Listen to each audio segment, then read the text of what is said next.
लोग second year के dear candidate हैं, सबको स्वागत है। देखिए, आज जो हम वीडियो लेकर आए, इससे पहले मैं मेडिकल एसेप्सिस, सर्जिकल एसेप्सिस के बारे में मैंने आपको पढ़ाया था। अब मैं पढ़ा रहा हूँ सर्जिकल टीम, शल्य चिकित्सा टीम के बारे में। सर्जरी जो टीम होता है, शल्य क्रिया यानी सर्जरी में कौन कौन से जो है स्टाफ उपस्थित होते हैं सर्जिकल टीम में, उसके बारे में देखेंगे। ये ज़रूरी है, आपको पता होना चाहिए कि सर्जरी में कौन कौन से इन्वॉल्व होते हैं स्टाफ, उसके बारे में। सबसे पहले जानिए परिभाषा। सर्जिकल टीम वह समूह या टीम होता है जिसमें ऐसे प्रशिक्षित स्वास्थ्यकर्मी, हेल्थ प्रोफेशनल शामिल होते हैं जो ऑपरेशन थिएटर ओटी में मिलकर किसी मरीज पर सर्जरी करते हैं। समझ गए?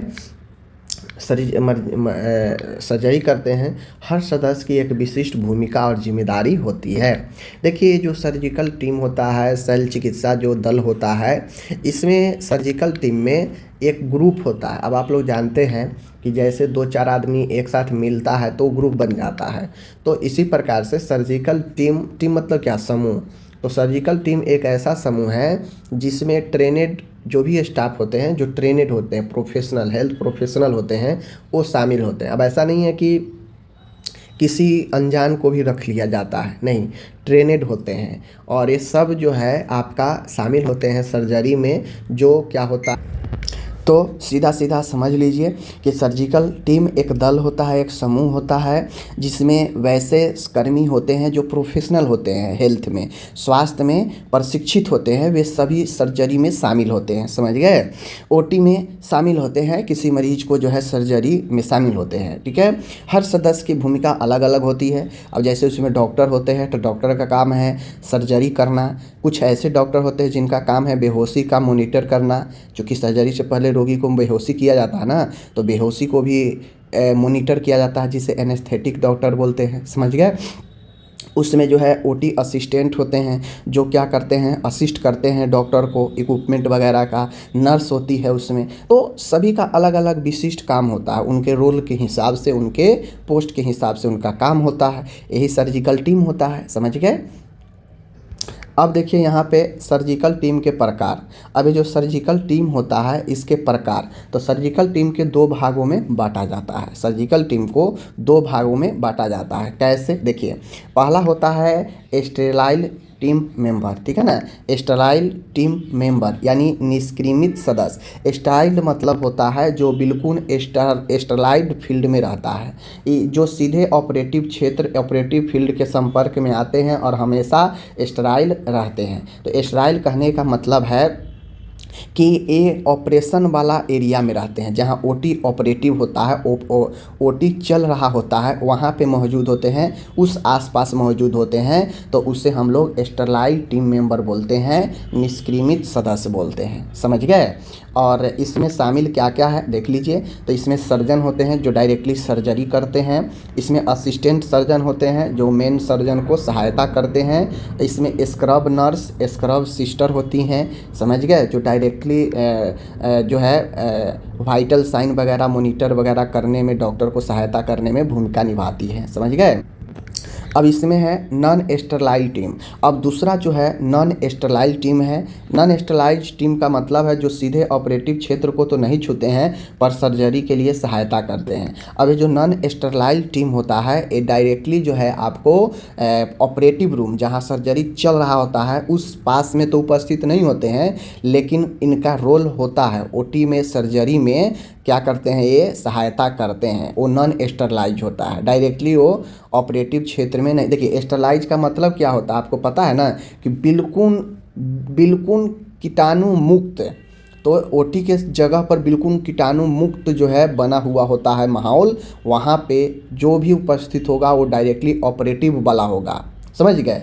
और जो नॉन स्टेराइल होगा, जो कहा जाए तो बिल्कुल नॉन स्टेराइज नहीं होता है, लेकिन वो भूमिका निभाता है ओटी में। समझ गए? अब इसमें जो शामिल है देख लीजिए, एनेस्थेसियोलॉजिस्ट होते हैं या नर्स एनेस्थेटिस्ट होते हैं, बेहोशी करने वाले। सर्कुलेटिंग नर्स होते हैं, ओटी टेक्नीशियन होते हैं। ये सब होते हैं आपको नॉन स्टेराइज एरिया वाले। अब एक एक करके देखिए प्रत्येक सदस्य की भूमिका और जिम्मेदारी।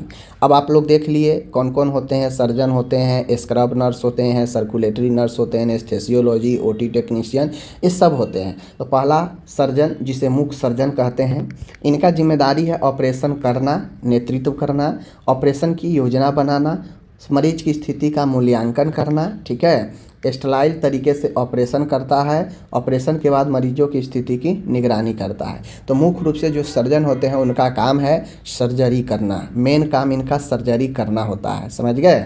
आगे बढ़िए। उदाहरण के लिए अगर अपेंडिक्स का सर्जरी करना है, अपेंडेक्सटोमी करना है, जहाँ पे अपेंडिक्स निकाला जाता है, तो इन सर्जरी में सर्जन ही वह व्यक्ति है जो चीरा लगाकर अपेंडिक्स को निकालता है। तो मेन काम चीरा लगाना, सर्जरी करना, ये सर्जन का ही होता है।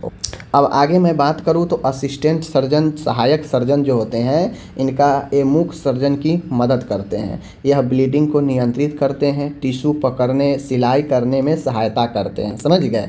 यानी ब्लीडिंग हो रहा है उसको कंट्रोल करना, जो अंदर से सर्जरी करके पार्ट निकालते हैं उसको पकड़ना, स्टिच करने में सहायता करना, ये सब असिस्टेंट सर्जन का काम है। ज़रूरत पड़ने पर उपकरण को संभालना, तो ये सब असिस्टेंट सर्जन का कुछ काम होता है। समझिए? आगे है यहाँ पे स्क्रब नर्स। तो स्क्रब नर्स का मतलब है इंस्ट्रूमेंट वगैरह, इंस्ट्रूमेंट नर्स या स्क्रब नर्स कहिए। यह स्टेराइज कपड़े, ग्लव्स और मास्क पहनकर ऑपरेटिव क्षेत्र में रहती है। तो ये जो भी नर्स होती है डायरेक्टली जहाँ ओटी चल रहा होता है वहाँ पे होती है स्क्रब नर्स। तो ये पूरे स्टेराइज होती है, ग्लव्स, कपड़ा, मास्क, गाउन, ये सब पूरे बॉडी को ढक कर रखती है। समझ गए? आप लोग देखते भी होंगे। सभी स्टेराइज उपकरण जो है को तैयार करती हैं। ये सर्जन को उपकरण समय पर देती हैं। समझ गए? स्टेराइज फील्ड बनाए रखती हैं। तो ये जो है इसका स्क्रब नर्स का एक काम होता है।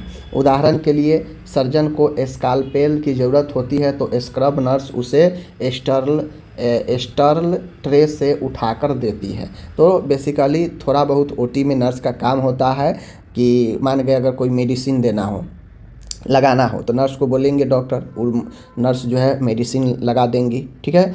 अगर मान गए कोई सामान लाना है, इक्विपमेंट लाना है, तो नर्स देती हैं। समझ गए? आगे है सर्कुलेटरी नर्स।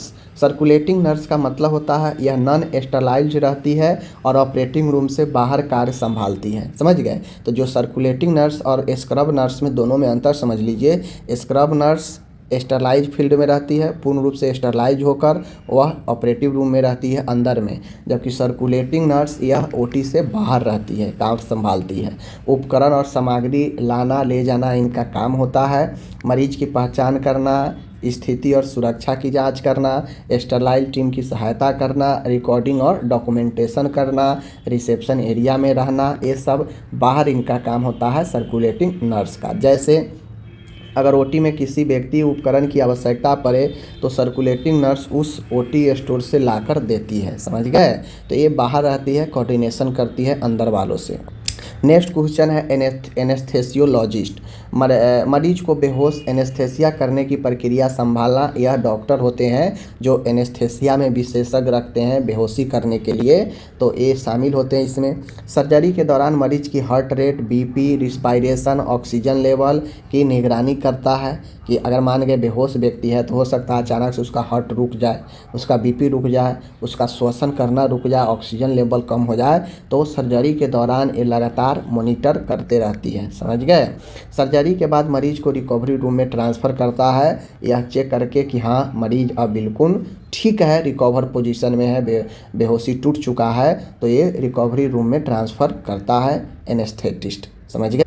अब आता है यहाँ पे OT technician, operation theatre technician.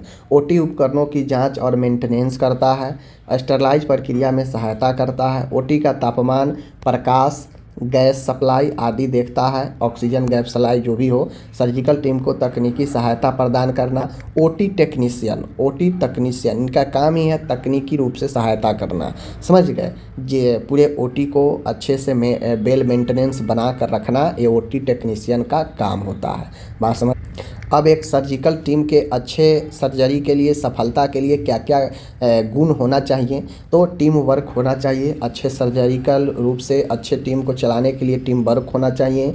Good communication होना चाहिए सबके बीच में। ध्यान और अनुशासन, कंसंट्रेशन एंड डिसिप्लिन होनी चाहिए। इन्फेक्शन कंट्रोल का पालन करना चाहिए एंड शांत और संयमित व्यवहार रखना चाहिए। तो एक अच्छे सर्जिकल टीम की अगर अच्छे सफलता चाहते हैं तो ये सारे चीज़ को ध्यान में रखना चाहिए, एज ए टीम वर्क करना चाहिए।